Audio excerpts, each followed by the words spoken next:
గంజాయి నిర్మూలిద్దాం, గంజాయి నిర్మూలిద్దాం, గంజాయి నిర్మూలిద్దాం, గంజాయి నిర్మూలిద్దాం, యువతను కాపాడుదాం, యువతను కాపాడుదాం.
మనం పనిచేస్తాం.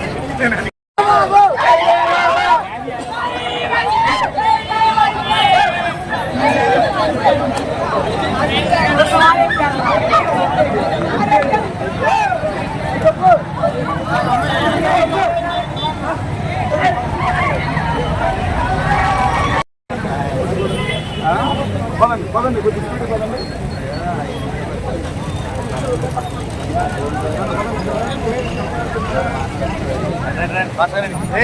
తమ్ముడు రండి, రావా స్పీడ్ రండి.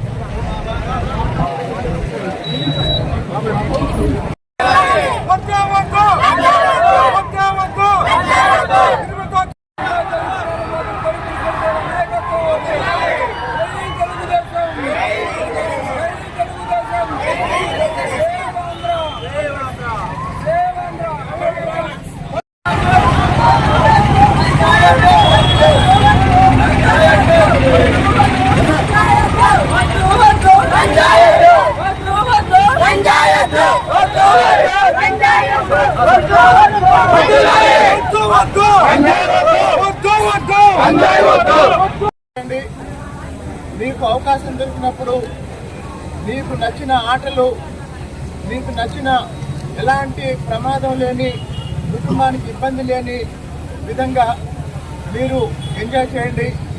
కానీ స్నేహితుల ద్వారానో లేదా ఇతర మార్గాల్లోనో దయచేసి మత్తు పదార్థాలకు అలవాటు పడొద్దు. తల్లిదండ్రుల్ని మానసిక వేదనకు గురి చేయొద్దు. మీ భవిష్యత్తు నాశనం చేసుకోవద్దని ఈ సందర్భంగా తిరువూరు శాసనసభ్యుడిగా నా బాధ్యతగా భావించి ఈరోజు ఈ కార్యక్రమాన్ని నిర్వహించడం జరిగింది. ఈ కార్యక్రమాన్ని సహకరించిన అన్ని మండలాల నాయకులకి, తిరువూరు పట్టణ నాయకులకి, కార్యకర్తలకి అందరికీ ధన్యవాదాలు తెలియజేస్తున్నాను. చంద్రబాబు నాయుడు గారి నాయకత్వంలో, లోకేష్ గారు ప్రత్యక్ష పర్యవేక్షణలో, హోంమంత్రి హరిత గారి సారథ్యంలో గంజాయి, ఇతర డ్రగ్స్ నిర్మూలన కోసం పటిష్టమైన కార్యక్రమాలు జరుగుతున్నాయి. దురదృష్టం, మన పక్కనే అంటే గంజాయి ఎక్కడి నుంచి అయితే వస్తుందో, గంజాయి ఏ ప్రాంతంలో పండి ఏ ప్రాంతం నుంచి ఇతర ప్రాంతాలకు సరఫరా అవుతుందో ఆ ప్రాంతానికి మనం దగ్గరగా ఉండటం వల్ల మన ప్రాంతానికి కూడా తరచుగా కొంతమంది ఈ గంజాయి సరఫరా చేసి మన ప్రాంతంలో ఉన్న యువతని తప్పుదారి పట్టిస్తున్న నేపథ్యంలో యువతకి, తల్లిదండ్రులకి, అందరికీ మరొకసారి ఈ మత్తు పదార్థాలకి, ఈ డ్రగ్స్కి దూరంగా ఉండాల్సిన అవసరాన్ని తెలియజెప్పడం కోసం, అలాగే ఎవరైతే ఈ గంజాయి సరఫరాలోనూ గంజాయి అమ్మకంలోనూ ప్రత్యక్షంగా పరోక్షంగా పాల్పంచుకుంటారో వాళ్ళ మీద తీవ్రమైన చట్టాలు ఉపయోగించి వాళ్ళని కఠినంగా శిక్షించి వాళ్ళ బారి నుంచి యువతని సమాజాన్ని కాపాడవలసిందిగా మరొకసారి అందరికీ తెలియజేయడం కోసం ఈరోజు ఈ అవగాహన కార్యక్రమాన్ని ఏర్పాటు చేయడం జరిగింది.